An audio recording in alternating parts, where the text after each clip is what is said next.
welcome. You're watching Unplugged TV India. This is Alice Francis. Thanks for tuning in. How can they summon me when Parliament is in session? Asked Congress's Mallikarjun Kharge in the Rajya Sabha on Thursday as the Enforcement Directorate has asked him to appear before it in a money laundering case linked to the news outlet National Herald. We'll get into the details in a short while, but before that, let's dive into the news from around the globe. CJI N.V. Ramana recommends Justice Uday Lalit's name as his successor. Chief Justice of India N.V. Ramana has recommended Justice Uday Umesh Lalit's name as his successor. Justice Lalit will become the 49th CJI. Justice Lalit, who enrolled as an advocate in June 1983, practiced in the High Court of Bombay till December 1985 and was appointed Judge of the Supreme Court of India in August 2014. Mumbai court extends ED custody of Sanjay Raut till August 8. A Mumbai court extended Enforcement Directorate custody of Shiv Sena leader Sanjay Raut till August 8.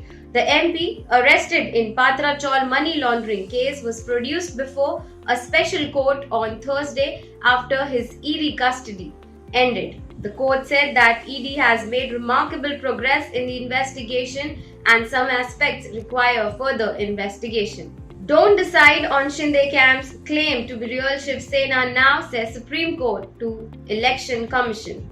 The Supreme Court on Thursday directed Election Commission of India to not decide on Eknath Shinde's camp claim to be the real Shiv Sena as of now. The EC had fixed August 8 to hear claim of Eknath Shinde's faction.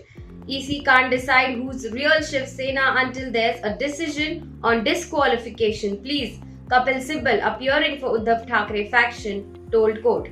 Very heavy to extremely heavy rainfall warning in several states, IMD releases lists. The IMD has predicted isolated extremely heavy rainfall in Ghats areas of Tamil Nadu and over coastal and south interior Karnataka between August 4 and 5.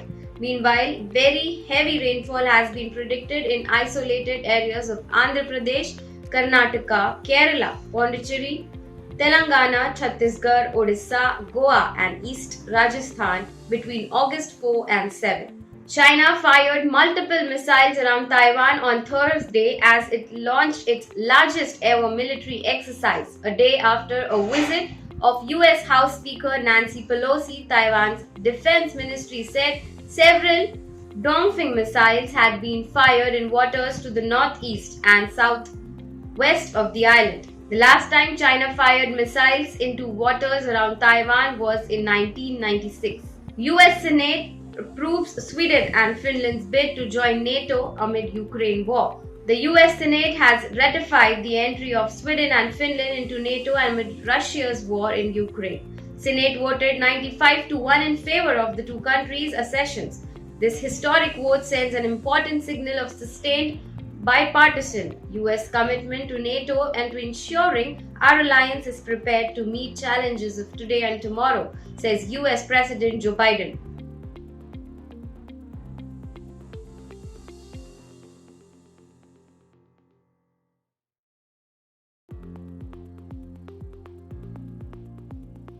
Over the last few weeks, the Gandhis, Sonia, Rahul, have been regularly summoned to the ED headquarters over a case filed under the Prevention of Money Laundering Act in connection with alleged financial irregularities related to a company, Young Indians Private Limited, that owns the newspaper National Herald. Rahul Gandhi has so far been summoned 5 times by the enforcement agency, while Sonia Gandhi has been summoned thrice. Each time, the duo have been questioned for hours of a stretch, with the interrogation sometimes spilling over after a lunch break. The agency on Wednesday sealed the offices of Young Indian Limited, the firm that owns Associated Journals, which runs the outlet, at Herald House in Delhi. On Thursday, the Enforcement Directorate has asked Congress's Mallikarjun Kharge to appear before it in a money laundering case linked to the news outlet National Herald. Mallikarjun Kharge is the authorized representative for the company. Now Kharge, leader of opposition in the Rajya Sabha, questioned the timing. He said, "I have to appear before the ED at 12:30 p.m.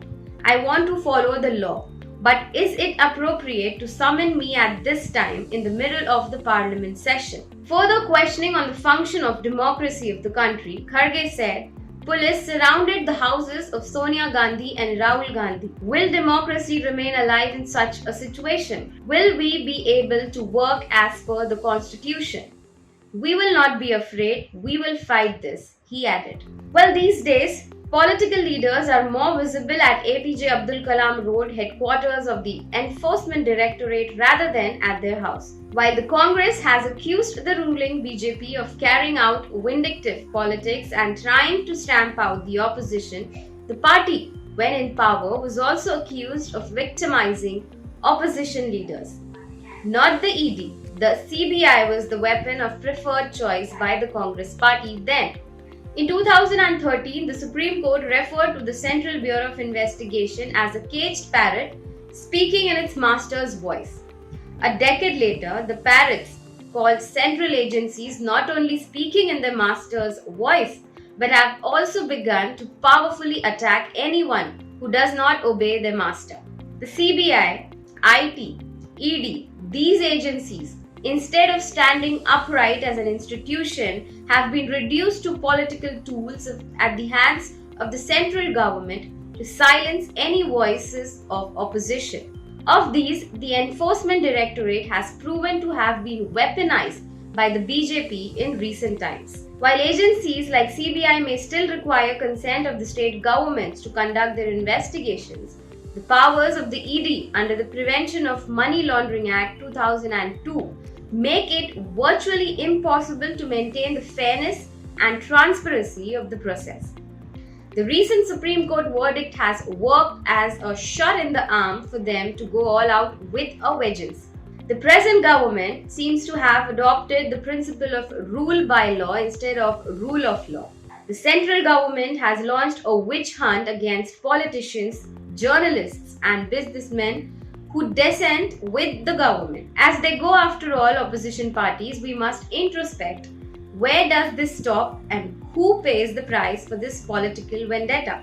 It is the people, our democracy, and finally this nation that pays the price. Through a lack of dissent, lack of debates and deliberation in parliament, and outside transparency, and most importantly, through the liberty of people representatives and finally the people at large. The fight against this oppression and suppression is needed more than ever. In recent political developments in Maharashtra, many of the MLAs, MPs that chose to defect did so because they had serious ED charges against them.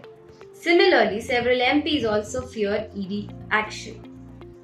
The ones who chose to stick to their principles and conscience are punished by the government-controlled agencies, not through a fair and just trial but through harassment, defamation, and fake charges. While the rebel leaders in Maharashtra chose to sit in the lap of BJP and help them form a government, Sanjay Raut refused to bow to the tyranny of the centre and is now arrested by the ED. Not to forget the recent mountain of cash and gold found in homes of a close associate of Partha Chatterjee, a senior leader of the Trinamool Congress, has shocked the nation and embarrassed the party. Mamata Banerjee has dropped the minister from the cabinet and suspended him from all party posts. However, such a large hoarding of cash is just a tip of the iceberg of the amount of accounted cash that pervades the working of our democracy. All the political parties knows that. But the laudable thing about the BJP is that it has zero tolerance for corruption for its political opponents. It is also a party which, by its inherent integrity, morally transforms those accused of crimes among its own members and those that take the wise decision of joining it. The large number of political vendetta examples call for the need of rationalize and law and strike a balance. Corruption, crime, and money power in Indian politics are very serious malaise.